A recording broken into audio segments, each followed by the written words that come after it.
joys of living in Mississippi is, of course, the natural beauty, and sometimes that natural beauty can be found in our own backyard. My name is Marshall Ramsey, editor-at-large and editorial cartoonist with Mississippi Today, and this is Mississippi Stories. You might notice, by the way, I'm not in this office. There's no backdrop, there's no studio. Now, we're actually out at Crystal Lake, and I'm with Chris Lockhart, who is going to be my tour guide, and he's with Capital City Kayaks. And of course, there's some kayaks, and there's a water, and we're gonna have a little bit of fun today.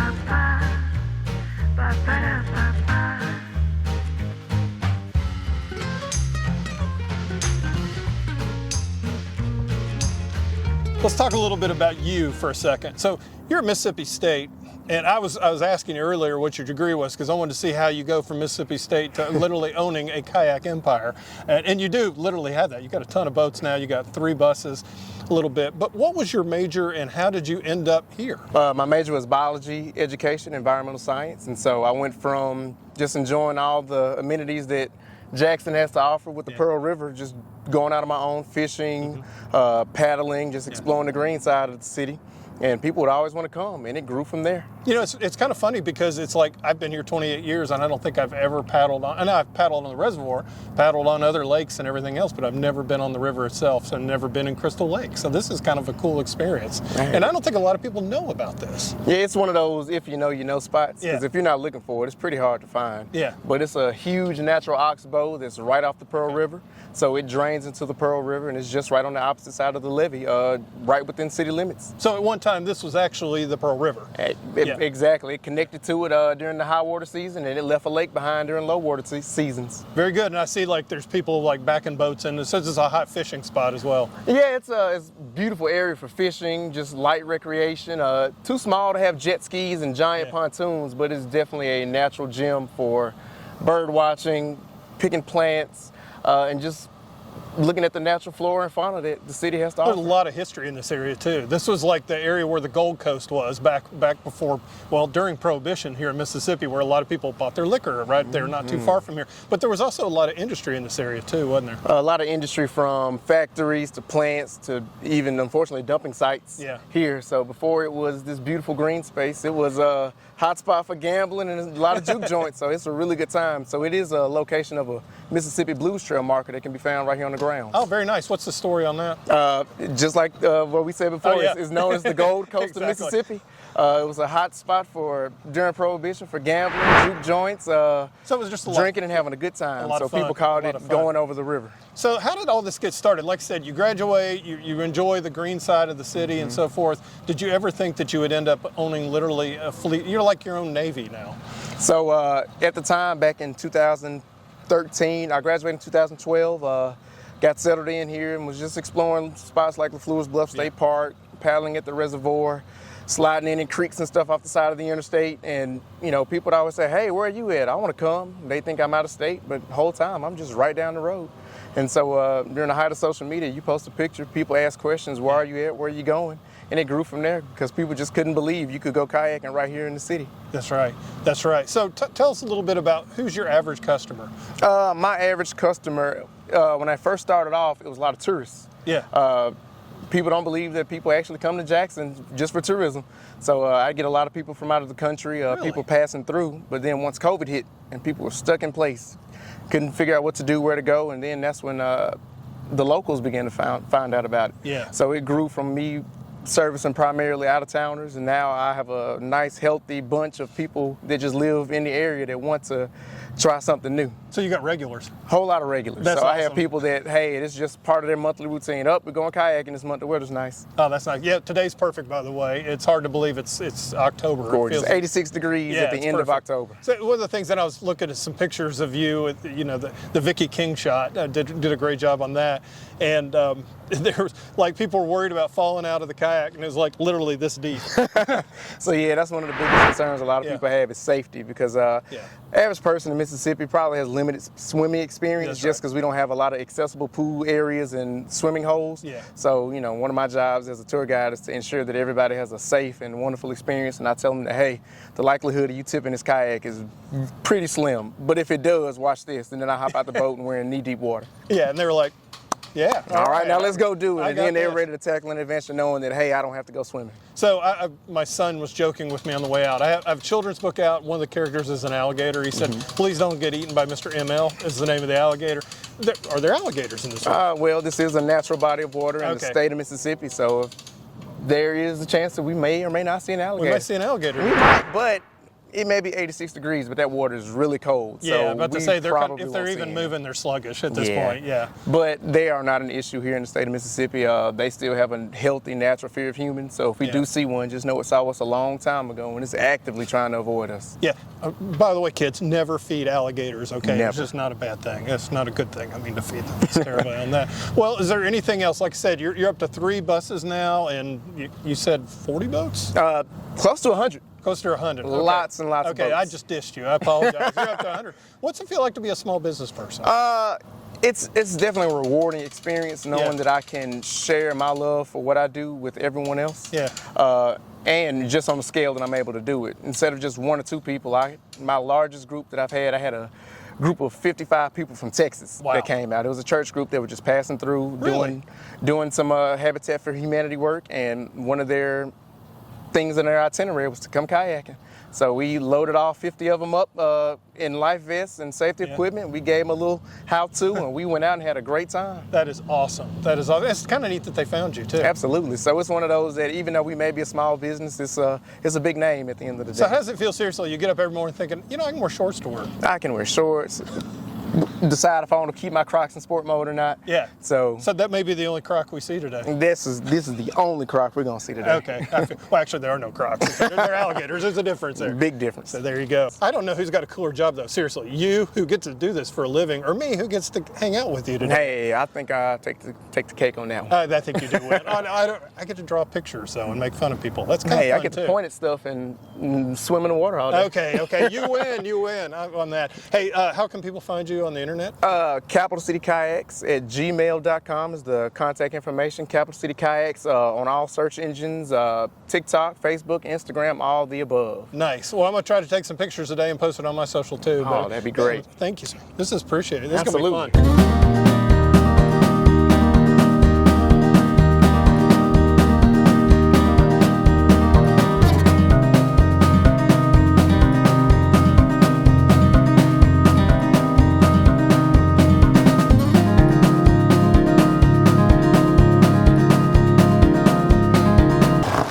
Amy, if you're watching this, I love you.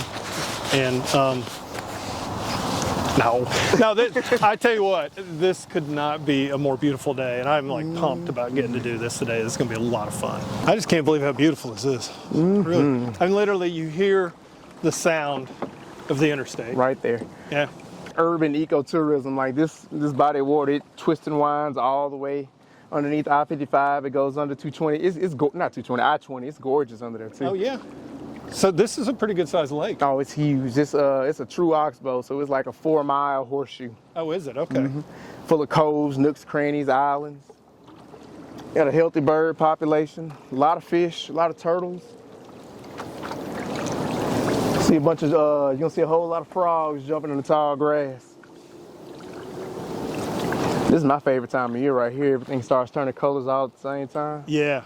Color's absolutely gorgeous. And on top of that, it's not like hotter in the sun. Ooh, yes. And so, fun fact is like people say, Chris, you think you'd be a whole lot busier in the fall than you would in the summer?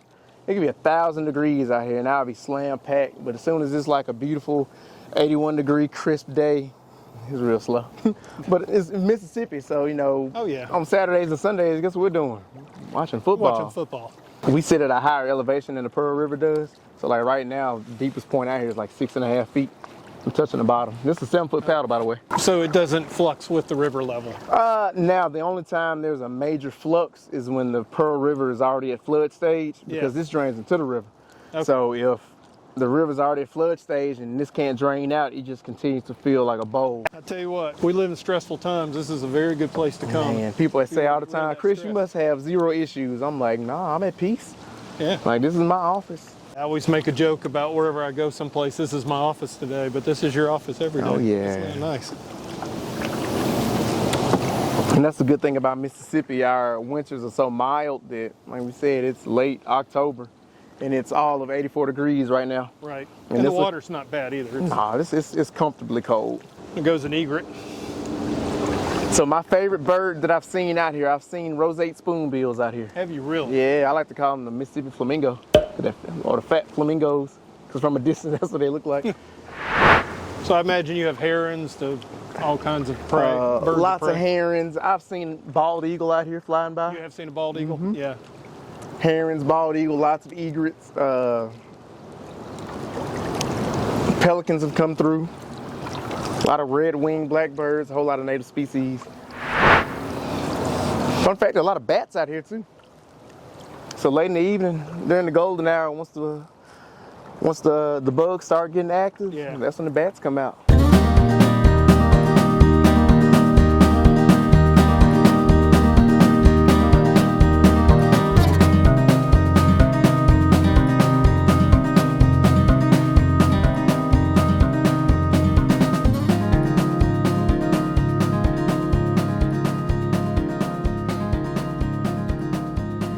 So I got setups on a lot of these islands. I'll clear off a little section. I have benches on a good amount of them. Oh, you do? Mm-hmm.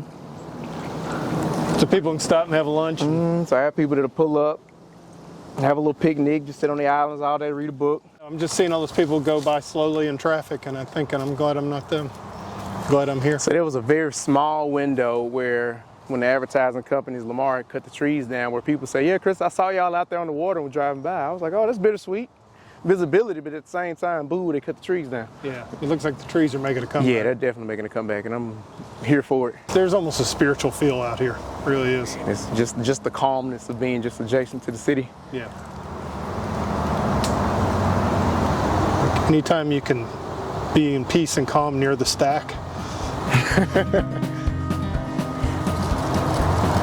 Because from the hours of 4:30 to 6:30, it's quite the opposite. Yeah.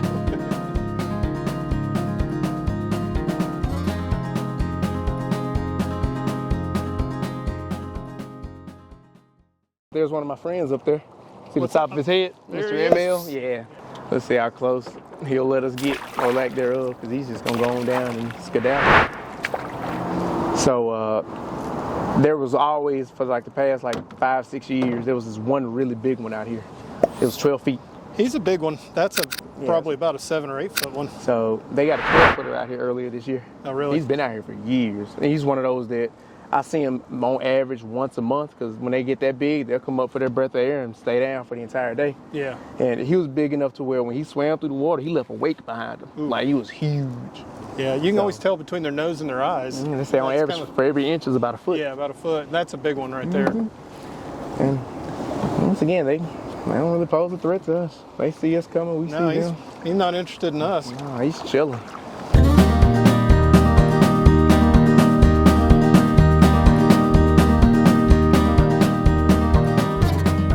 These are my favorites. These are the crowd pleasers right here. Because the average person typically goes their entire life without seeing a real lily pad. I'm still on the fence on whether these are the American lily pads or just the American lotus. But since they're flush with the water, lotuses typically go above the water line. Okay. But these here, they stay flat. We get this period where minimal rainfall, water temperature drops. Not as much animal activity moving around back here.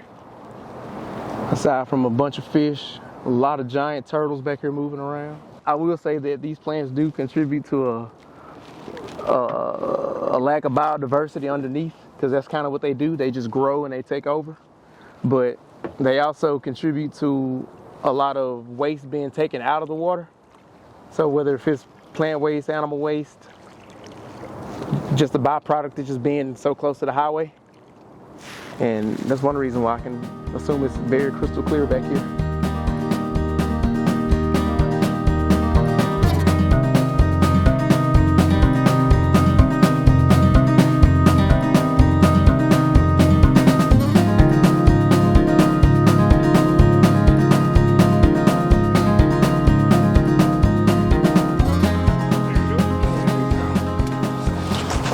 Thank you, spinal surgeon. I tell you what, Chris, this was an incredible adventure today. Thank you so much for taking me. By the way, who did the artwork on your bus? This is commissioned by Gavin Bird. Man, Gavin Bird, I couldn't have done that well. You'd had a bunch of weird cartoons on it a little bit. Hey, look, this was amazing. Thank you so much for being here. And hey, thank you for watching. I hope, by the way, you've enjoyed the new format for Mississippi Stories. I know I have. It's been a lot of fun today. And if you like and want to see more of it, please hit subscribe and hit the like button. We'd love to, you to become a member and to subscribe as well. Thank you. And for the whole crew, I want to say thank you for watching Mississippi Stories.